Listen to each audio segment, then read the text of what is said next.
돌아온 비하인드 뉴스 이성대 기자와 함께하겠습니다. 바로 첫 번째 키워드부터 볼까요? 네, 첫 키워드 보겠습니다. 자, 나비 부인 몰라도 할 수 있는 일. 자, 지금 나비 부인 이태리의 오페라 거장 푸치니의 유명한 작품 중 하나죠. 자, 지난 광복절이었습니다. KBS에서 이 김미가요를 부르는 장면이 방영이 돼서 상당히 큰 논란이 있었는데 오늘 박민 KBS 사장이 국회에 나와서 자, 이유가 어쨌든 간에 불찰이었다라고 하며 다시 한번 사과를 했습니다.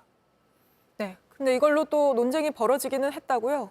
그렇습니다. 이 과정에서 왔다 갔다 하는 과정에서 박민 사장과 최민희 위원장 간의 어떤 그 설전이 벌어졌는데 먼저 그 장면 보시죠.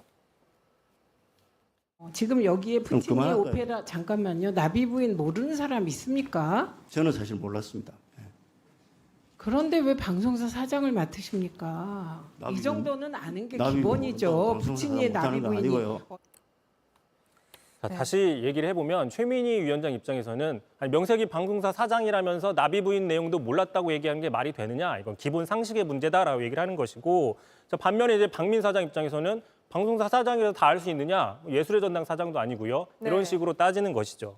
졸지에 상식 논쟁이 벌어졌군요. 그런데 이제 이 과정에서 작품론 논쟁으로도 심화가 됐습니다. 자, 무슨 얘기냐?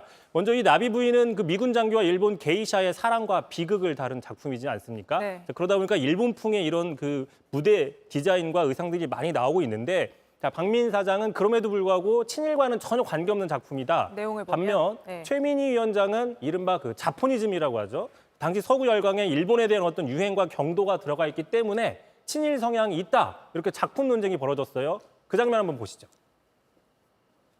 푸치니가 이 나비 부인을 왜 이 작품을 만들어야 되겠다 생각했습니까? 지금 뭐 작품에 대해서 설명하고 싶으시니까 해보세요. 저는 이 내용이 적어도 친일 방송은 아니라고 봅니다. 친일입니다. 문화적으로 친일입니다. 문화 제국주의의 방식이 여러 가지가 있는데 뭐 문제는 지금 그게 아니라 광복절에 하필 논란이 될 수 있는 일본 기미가요를 KBS가 방송했다는 거 아닌가요? 그렇죠. 그게 문제의 핵심이죠. 가뜩이나 지금 정부 일각에서는 뉴라이트 역사관이 있는 사람이 있는 게 아니냐. 이런 상황과 맞물려지면서 논란이 커졌다 이런 얘기 나오는데요. 그러다 보니까 오히려 여당 안에서 오히려 음모론이 있는 게 아니냐. 역음모론을 제기했습니다. 한번 들어보시죠. 아, 그런가요? 굳이 KBS가 굳이 8월 15일 날에 굳이 여당의 부담이 될 수 있는 이걸 왜 방영합니까? 난 이 모종의 업무가 있는 거 아닐까 생각이 드는데. 네, 알겠습니다. 바로 다음 이슈 볼까요? 자, 두 번째 이슈 보겠습니다. 자, 나경원이 지목한 책임자는 지난 전당대회 이후에 오랜만에 나경원 의원이 언론 인터뷰를 했는데 자, 의료대란 책임자를 문책해야 된다. 강하게 주장을 했습니다. 먼저 들어보시죠. 문제를 무조건적으로 끌고 와서 지금 9월이 됐는데도 아직 해결하지 못했다는 것은 저는 이 관련 부처의 책임자들이 이 책임을 좀 져야 된다고.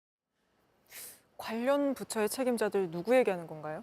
네, 그렇습니다. 그러자 당연히 책임자가 누구냐 진행자가 이렇게 물어봤습니다. 하지만 구체적인 지목은 하지 않았습니다. 다시 얘기하면 책임자 주체, 그 주어에 대해서는 답변을 피한 건데요.